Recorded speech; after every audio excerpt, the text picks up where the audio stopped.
When you look at the Supreme Court ruling that's just happened against the trans community in taking trans people out of the Equality Act. Lies! There was no voice for the trans community, which is so wild. More lies!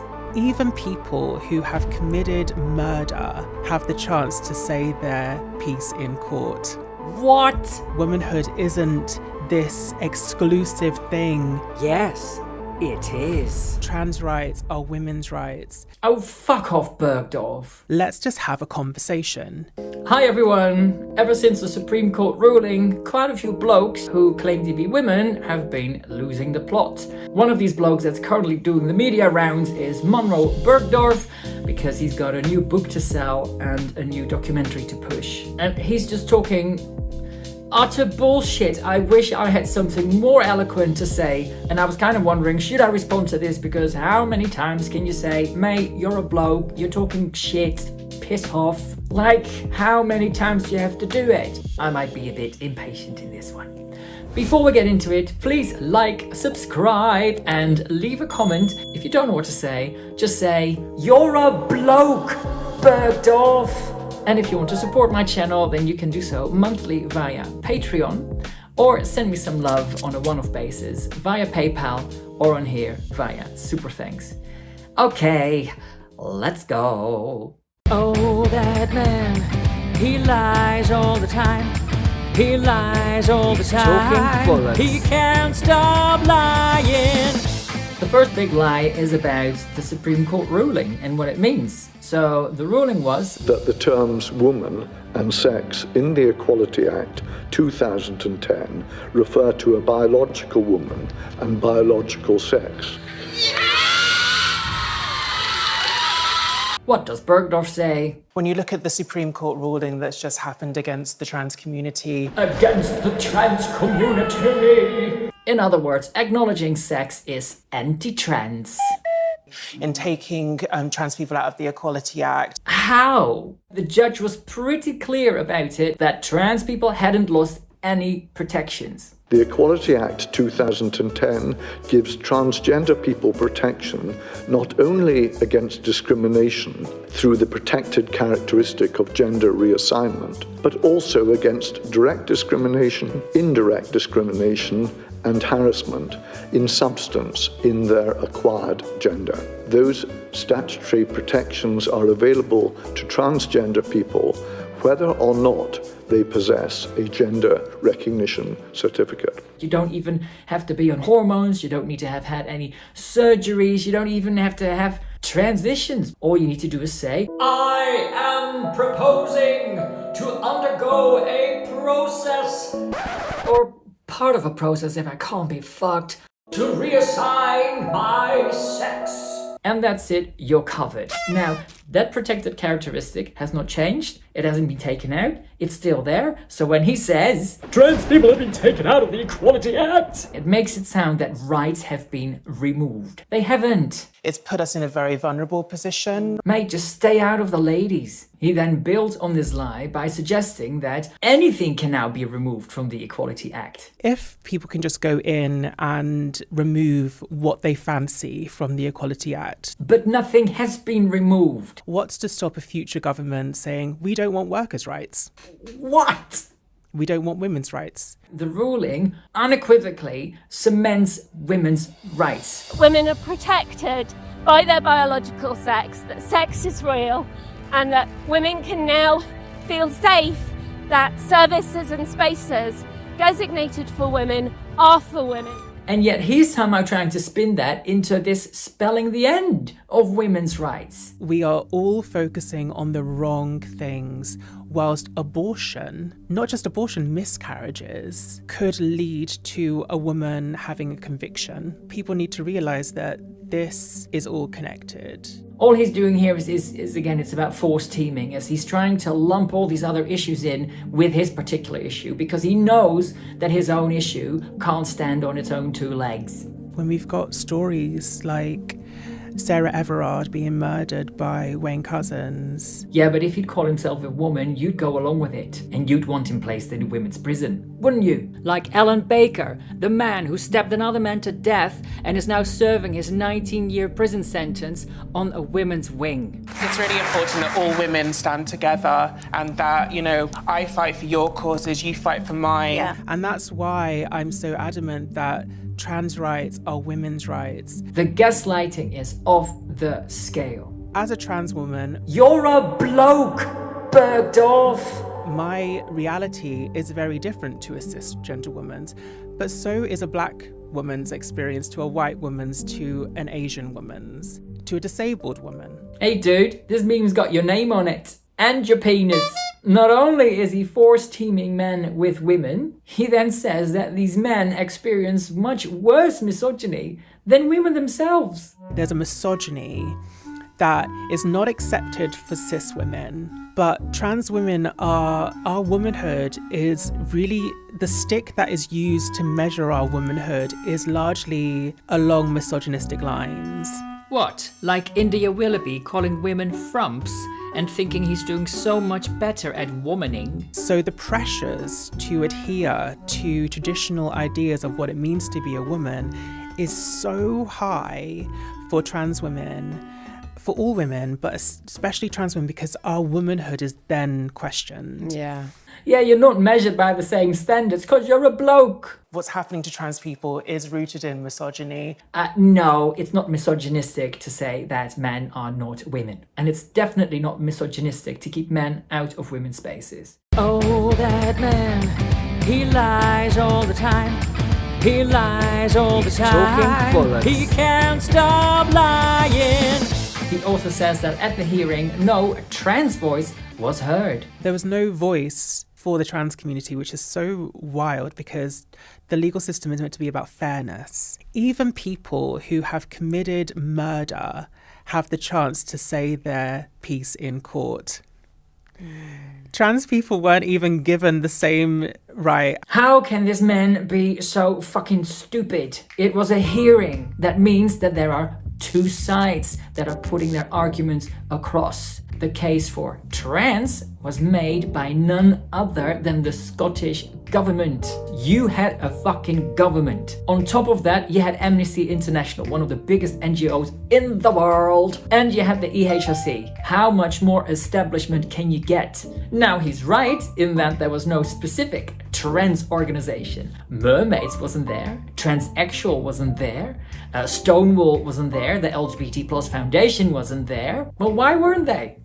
Take it up with them. Stephen Whittle, a woman, and Victoria MacLeod, a bloke, they did both try to intervene as individuals. The reason it was rejected for both of them is because it's very unusual in the first place for the Supreme Court to allow individuals to intervene. It's usually organizations that do, because the individuals often can't justify why they should intervene beyond just their own personal interest in the case. Their submissions just weren't good enough. So, take it up with the trans orgs and take it up with the trans people not being able to make their case. And he's so up his own arse. Like Meryl Streep in Death Becomes Her. What do I see?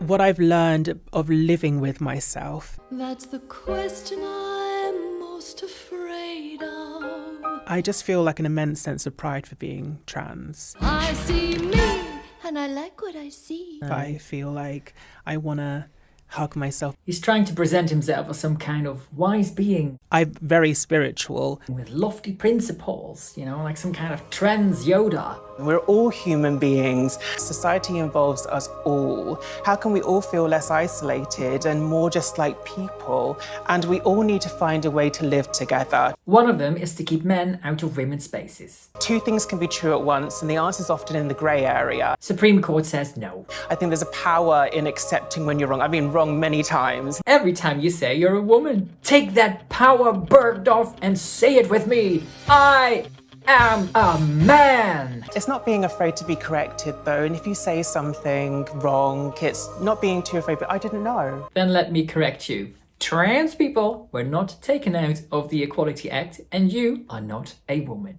Talk to Me by Munroe Bergdorf is out It's a right great now. title. It's a great title. How to talk about the things that matter. He doesn't really want to talk to anyone who doesn't agree with him already. If somebody isn't willing to use my correct pronouns, there's not any conversation to be had. We like to feel that we don't shy away I don't from think you tricky do. I'm here. conversations. But they never challenge him on anything. All they do is just fawn over him. You make a difference all the time. Every time you come on a show like this, you write your books. I also find this quite telling from his interview in The Independent. I think it has actually been a real saving grace for me to see the humanity in the people that I disagree with and think, why are you like this? Where is this coming from? The saving grace of seeing the humanity of someone I disagree with. World peace. But respect my pronouns, you must. So I think it's really important that we prioritise connection rather than perfection. And I wrote Talk to Me because of that. There's so much noise. You are creating the noise. Hey, trans people have been written out of the Equality Act. Even murderers have more rights. All of these things that's taken the humanity out of the conversation, let's put that back and just connect to each other like people. Let's, particularly for the women who've been branded bigots, hateful, Nazis and TERFs just for defending women's rights. Like Sandy Peggy, Ros Adams, the Darlington Nurses, Jennifer Mell, J.K. Rowling, Kelly J. Keane, Moira Deeming, Alison Bailey, the women stuck in prisons with men, detransitioners. I could go on. When you're debating someone, you're driving home one singular point, largely. What, like women, trans women are... I don't know. I feel like everything should be talked about. We shouldn't not be able to talk. Oh, really? I can't be having a conversation with a cisgender woman who refuses to understand that I'm a human being too. It's not about you being a human, it's about you being a male human. Let's just have a conversation. Here's a thought. If you want to have good conversations, then maybe stop lying. Oh, that man, he lies all the time. He lies all the time. He can't stop lying. Trans people aren't going anywhere. Yeah, don't we know it? They're here to remind us at every single turn, particularly outside the women's toilets and on the streets, flashing their moves. There's very little trans women competing in women's sports. There shouldn't be any. Not a single one. You really start to understand how distraction works. Focus on the bathrooms, focus on the women in sports. Create a problem that doesn't exist. Do you hear that, ladies? There is no problem. Men in women's prisons, no problem. Men in women's sports, no problem. Men in women's rape shelters, no problem. Oh, and about toilets. If you can't use the women's bathroom as a trans woman, it's very simple. You're a bloke, stay out of the ladies. In some circumstances, trans women can't use the men's either. If you've had gender affirming care and look too much like a woman, that leaves you in a place where there's no bathroom. Yeah. So where do the trans people go?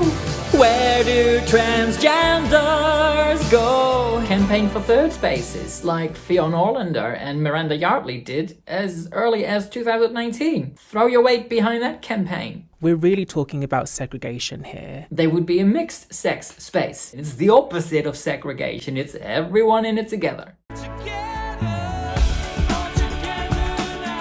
It's not just that he denies that there are serious issues. When women then take those issues on, he reframes that as them misdirecting blame. We need to stop blaming people that are just trying to live their lives. But you're not just trying to live your life. You're seeking validation as the sex you are not. And you want everything to be upended to be accommodated that way. And in doing so, he is framing women defending their rights as being unreasonable, as having no grounds for doing so, as just sort of randomly blaming people, calling them hateful. When these voices are hateful and loud, that's exactly what they are. They're hateful and loud, but they're not the majority. Yeah, exactly.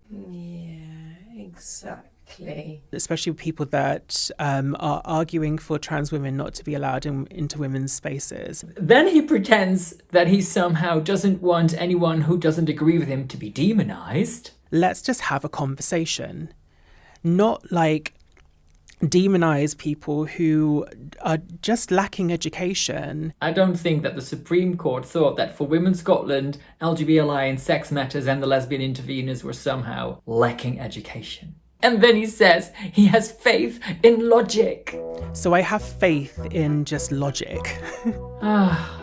And I know that womanhood isn't this exclusive thing. It is. A lot of trans women have vaginas too. That is not a vagina, mate. That is not a vagina. I have faith in women and like womanhood because I really feel like there's a kindness with women. He sounds just like Boy George. All the girls I know are kind, and that's how I like them. And of course, he had to trot this one out. Trans women are responsible for sparking the queer rights movement in America. Oh, fuck off, Bergdorf. But I have to be honest, there is one thing that I agree with him on. It's just, you know, we're living in the upside down. Ain't that the truth? Okay, let's wrap it up there because I'm so bored of it. I'm so bored of these guys. I'm so bored of their lies. But as long as they keep spreading them, we have to call them out on it. So, thank you for watching. I'll see you in the next one. And in the meantime, keep it real and keep smiling. Ciao. Thank you so much for watching, and thank you to my PayPal and Patreon supporters. Because of you, I can make videos like this. Special shout out to my big spenders. Help Her Open, Mama Turv and the Turventines, me Julie, The Lovely Mary, Julia, Dusty, Joodles, Leffy, Dorothy, Wildfire, Esther, and Martha. Thank you.